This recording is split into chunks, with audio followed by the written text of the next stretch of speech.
Warning: the following fanfic reading is for mature audiences only. It contains explicit language, murder, and graphic depictions of death. Viewers' discretion is advised. Hours Loom, written by TheTimeSword. Chapter 4, 12 o'clock a.m. to 2 o'clock a.m. Everything she tried had failed. From teleportation to melting the hinges, nothing seemed to open the simple wooden door. "Pinky! Are you out there?" yelled the alicorn, slamming her hooves on the wood. Just as she gave up and laid on the floor, the door tipped from its unhindered weight and fell into the hall, kicking up dirt and dust as it landed. She quickly casted an illuminating spell, peering out into the hallway with a suspicious eye. With no sign of a monster nor Pinkie Pie, she called out, "Pinky! Pinky! Where are you?" The dark walls of the hall revealed nothing in her search, just an eerie shadow that reflected from the light of her horn. As she trotted into the hall, she noticed a brown bag that laid open on the floor. Lifting the bag up, she examined the inside. Cherries? 2 cherries sat smooshed against the inner sides of the small sack. She then looked out over the floor, noting the random few cherries that sat scattered amongst the floor. Slowly, she crept between the cherries and pointed her illumination spell towards the bottom of the stairs. Tears filled her eyes as the light shined against the pink earth pony, blood coating the floor around her lifeless corpse. She carefully rushed down the steps, cautious as to not share the same fate of her beloved friend. No. This can't be happening! Upon reaching the body, she quickly pushed away the hair covering Pinky's face, only to see the dimmed stare of the one's upbeat eyes. Pinky! Her voice cracked as she uttered the name. Who was it, Pinky? She wrapped her body against the lifeless corpse, holding it in between her forelegs, blood pouring onto her chest. Tears flowed from her muzzle, landing and staining the bright pink fur.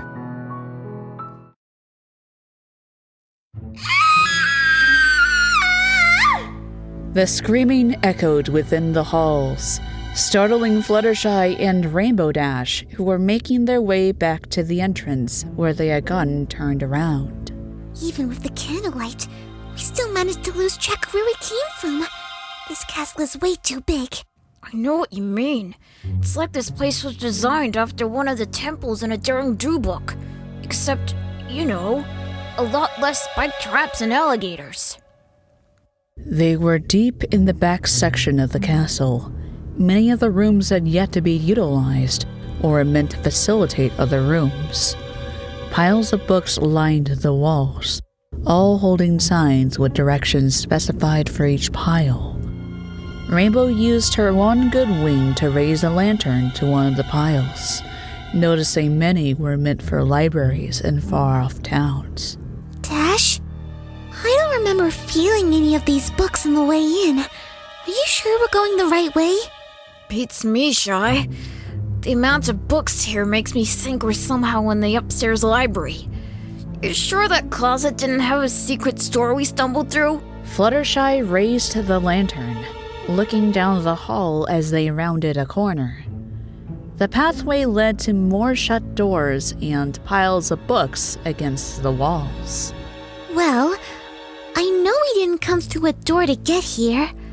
Let's go back the other way. As the two turned around, a scream echoed the halls, followed by a pile of books shifting and then tipping over. The Pegasi slowly trotted over to the fallen books, noting the door that had been mysteriously hidden. Another scream rang out from behind the secret door. Is that one of the Crusaders? Rainbow dropped the lantern and rushed to the door, placing her ear against the crystal frame. Help! Another cry for help resonated from inside. That's gotta be Scoots. As the blue Pegasus grabbed and shoved the books out of the way, trying to pull the door open at the same time, Fluttershy quickly rushed over. Dash! She exclaimed as she threw the satchel off her hide. Help me move these books! Rainbow commanded as she swiped the books away and attempted to buck the door open. For goodness sake, Rainbow Dash, it opens inward! Fluttershy rolled her eyes at Rainbow, moving past her panicked friend and grabbing the handle, pushing the door. As it swung open, smoke exhaled from the room just as the screaming had stopped.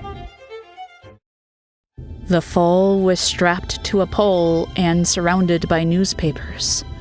As the paper burned, so did the pole, burning the little filly from bottom to top. Bits of orange furred skin popped off the bone, splattering on the floor as Rainbow Dash and Fluttershy approached. Scoots! Rainbow said, tears streaming down her cheeks. Fluttershy placed her forelegs around the blue Pegasus, burrowing her head against Rainbow's neck and bawling her eyes out. Rainbow placed her hoof around the scared mare, still staring at the flesh that dripped onto the burning newspapers. A sizzling pop could be heard for every drop. The poor little filly didn't deserve this. Rainbow knew that. Her anger was rising, but so did her fear. Before she could even think about trying to talk to Fluttershy, everything went black. Her body went limp.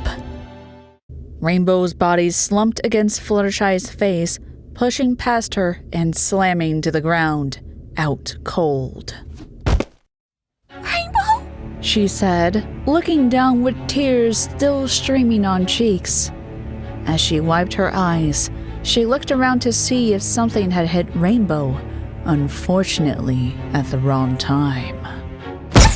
She was bucked in the face and, like Rainbow, was out cold.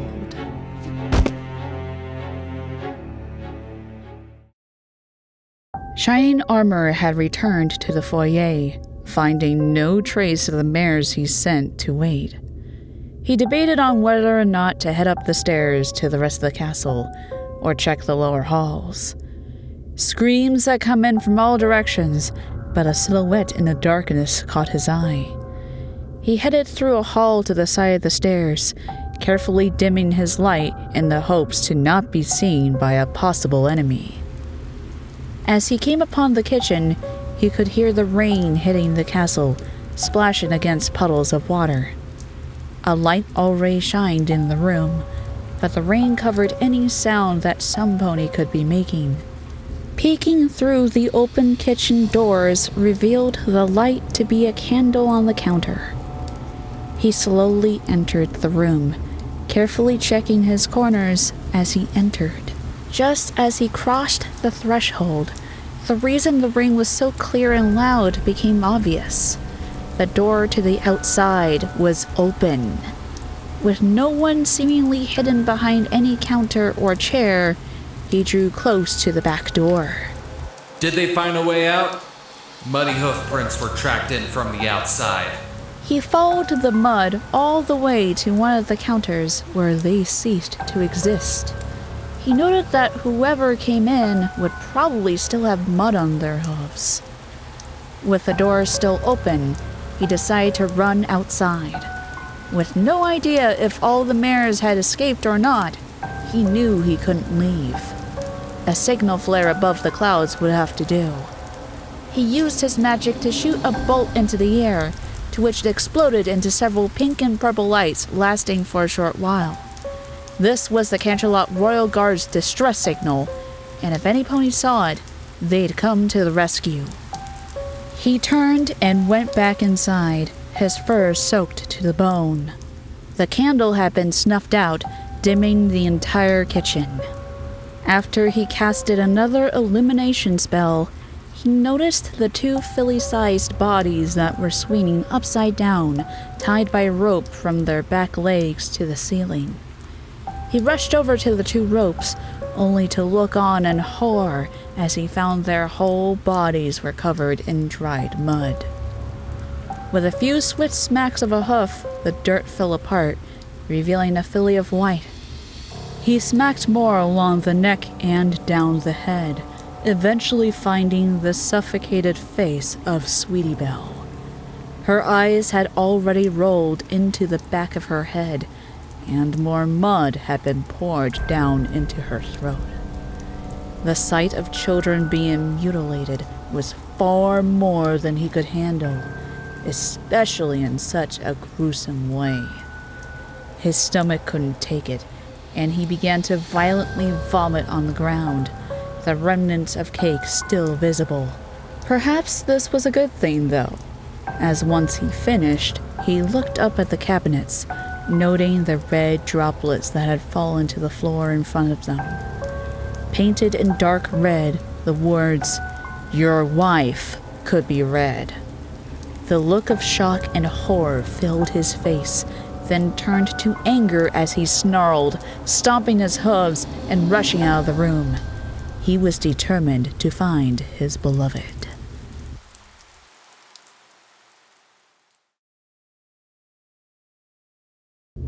The castle was too large for a pony without a light. Applejack had found her way back into the great oak hall. She had been led to the room by a candle that had been lit by another. Before she took the candle and returned to the foyer, she stopped and sat before Spike's corpse.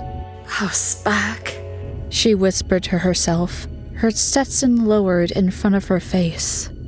Some tears dribbled down her cheeks, slowly gravitated by her constant panting. She had been running the entire time, constantly looking for her little sister. When she came across the hall, she couldn't help but feel for the purple dragon. "Well, I don't care what that stallion said. You deserve something," she remarked as she shot to her hooves. The catering tables were still filled with snacks, the cake for the party laid half-eaten. She knocked the food off to the side and pulled up the tablecloth. Food stains and crumbs still lined the fabric, but Applejack felt it was better than nothing as she laid the cloth over the dragon's body. She gave a long, hard stare at the covered corpse, giving a sigh before walking over and grabbing the candle holder with her hoof. She walked out of the room with light in tow, able to continue the search for her sister and the other fillies. The sound of galloping startled her as she exited the room, echoing down the hall. Applejack carefully walked the hallway, waiting for whomever it was to pass so that she could follow. As she paced herself, she remembered the first time she walked through that very passage. "What I wouldn't give to go back to fighting giant horned centaurs and being a prisoner," she thought, immediately shaking her head. "No, can't let myself think those types of thoughts. Gotta find Apple Bloom."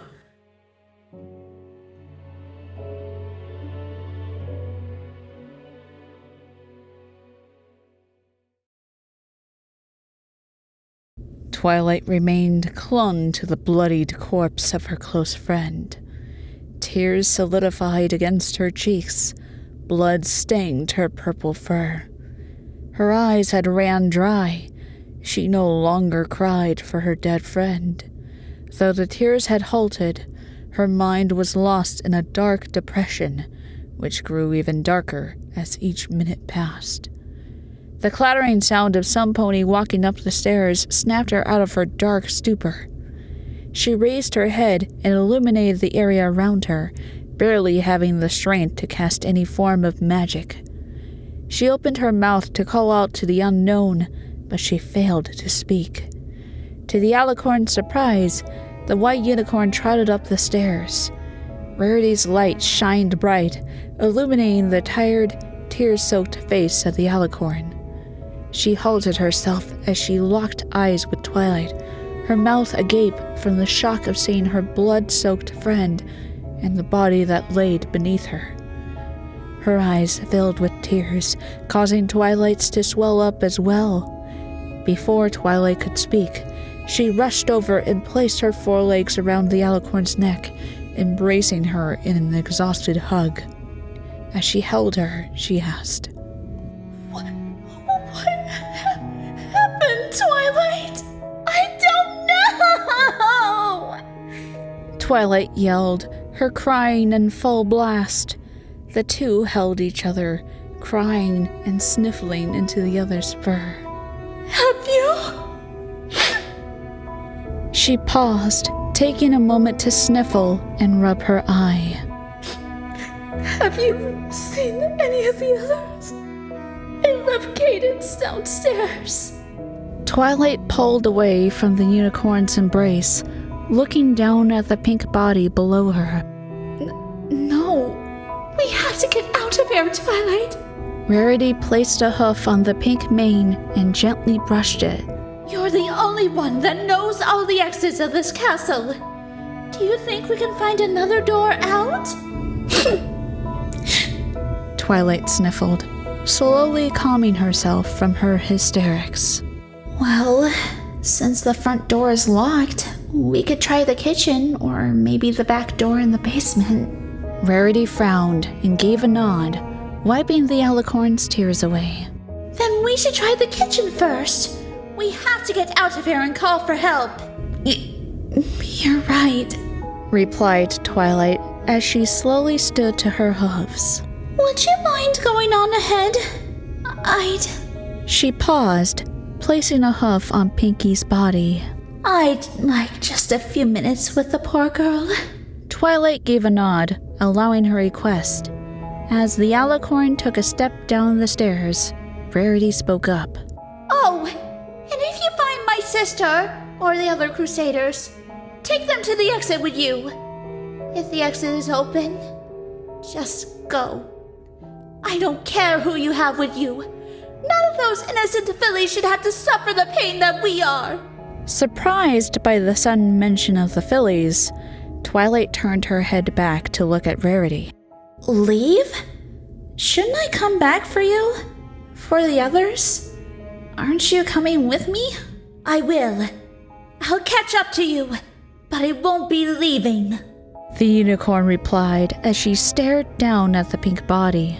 I'm going to find the monster who did this and sew their eyes shut, their mouth closed, and pierce their heart with my needle. They're going to pay for Spike and Pinky. The alicorn's mouth fell agape in shock. She quickly turned around and began trotting down the steps once more, slightly out of fear of her unicorn friend. Whoever this monster is, they better not run into Rarity, as I'm sure we won't be able to get any answers out of them once she's gotten a hold. She thought, her face contorted to a look of pleasure and horror. A piece of her didn't want Rarity to find the killer first. Another piece wanted to watch what Rarity would do if she did.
everyone, Agent Fluffy here, and thank you for watching. If you enjoyed this video, please like and subscribe to my channel. If you want to support me even more, feel free to support my Patreon.